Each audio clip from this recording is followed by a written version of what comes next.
নমস্কার বন্ধুরা, আমার চ্যানেলে তোমাদের স্বাগত। আজকে আমি কোনো আশা করছি তোমরা ভালো আছো, আমি ভালো আছি। তো আজকে আমি কোনো ডেইলি ব্লগ কিছু নিয়ে আসছি না। আমি আজকে তোমাদের সাথে একটা রেসিপি শেয়ার করব। সেটা হচ্ছে গলদা চিংড়ি মালাইকারি। এটা আমি অনেকবারই করেছি, তো এটা আমার নিজেরও ভালো লাগে খেতে, আর যাদের যাদের এটা খাইয়েছি সবাই ভালো বলেছে, তাই ভাবলাম তোমাদের সাথে এটা একটু শেয়ার করি। তা কেমন লাগলো আমার কমেন্ট বক্সে এটা জানিও, আমারও ভাল লাগবে। আর তোমরা এটা অবশ্যই বাড়িতে করো, দেখবে খুব ভালো লাগবে। একটা নতুন ধরনের গলদা চিংড়ি মালাইকারি। তা ব্লগটা তোমরা দেখতে থাকো। আমি এখন গলদা চিংড়ির মালাইকারি রান্না করব। এবার আমি এই চিংড়িগুলোকে নুন হলুদ মাখিয়ে ভেজে নেব, হালকা করে, একদম জাস্ট একটু নেড়েই নামিয়ে রেখে দেবো। আমার গলদা চিংড়িগুলো হালকা করে আমি চিংড়িগুলোকে ভেজে নিলাম। তা তেলের মধ্যে চিংড়ি মাছে মালাইকারি করার জন্য প্রথমে আমি সর্ষের তেল নিয়ে নিলাম, তার মধ্যে তেজপাতা দিয়ে দিলাম, অল্প একটু হিং দিয়ে দিলাম। এই মশলাটার মধ্যে আমি নিয়েছি পেঁয়াজ, এখানে আছে পেঁয়াজ বাটা, পেঁয়াজ, আদা, গরম মশলা মানে দারচিনি, লবঙ্গ, ছোটো এলাচ, বড় এলাচ, নারকেল গুঁড়ো সব দিয়ে আমি এটাকে, জিরে গুঁড়ো, আদা সব দিয়ে একটাকে পেস্ট করে রেখেছি। এবার আমি এগুলো কড়াইতে দিয়ে দেবো। কড়াইতে এটা দিয়ে দিলাম, তো ভালো করে এবার নেড়ে নিলাম।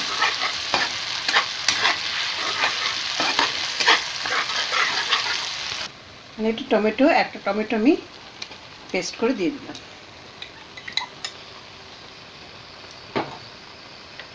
দিয়ে এবার একটু তাকে নেড়ে নিলাম।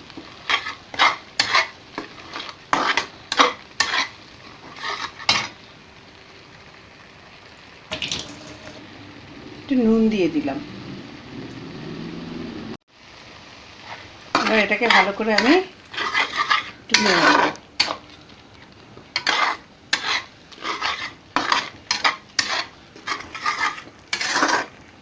এটা এই চিংড়ি মাছের মালাইকারিটা আমি আমার নিজের মতো করে এটা করছি।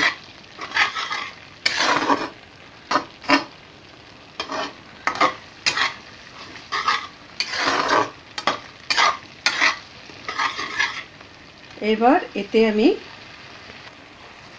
আমি অল্প একটু সর্ষে আর পোস্ত বাটা দিয়ে দিলাম।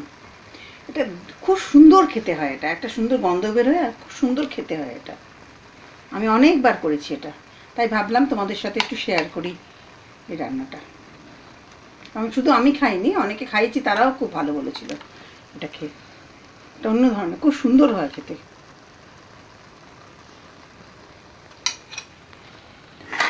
এটাকে আমি এটা মিশিয়ে নিলাম।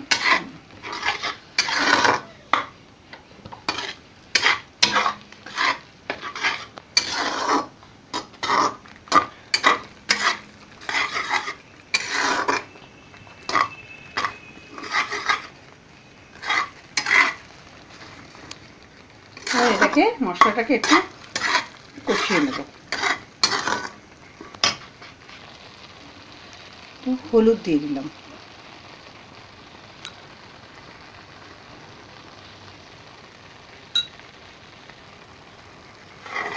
ভালো করে এটাকে নেড়ে নিলাম।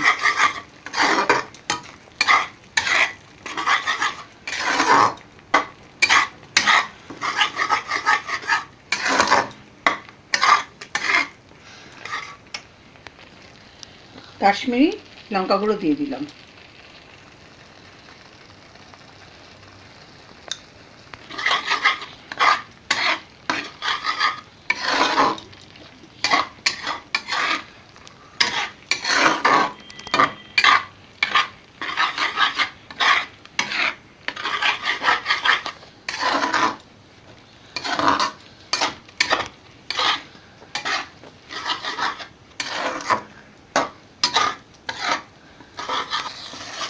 মশলাটা যখন একটু ভাজা ভাজা হয়ে আসবে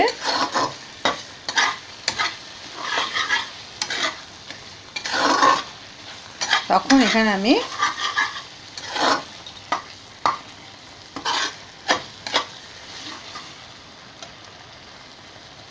এই নারকেলের দুধটা দিয়ে দিলাম।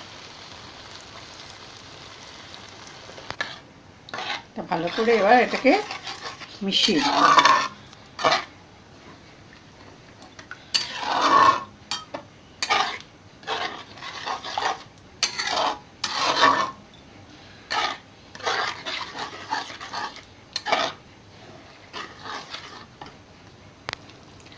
হোমমেড গরম মশলা দিয়ে দিলাম।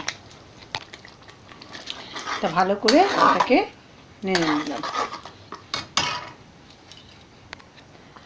একটু নারকেল গুঁড়ো দিয়ে দিলাম,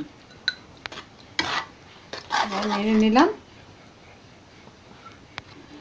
এবার চিংড়ি মাছগুলো মানে দিয়ে দেবো।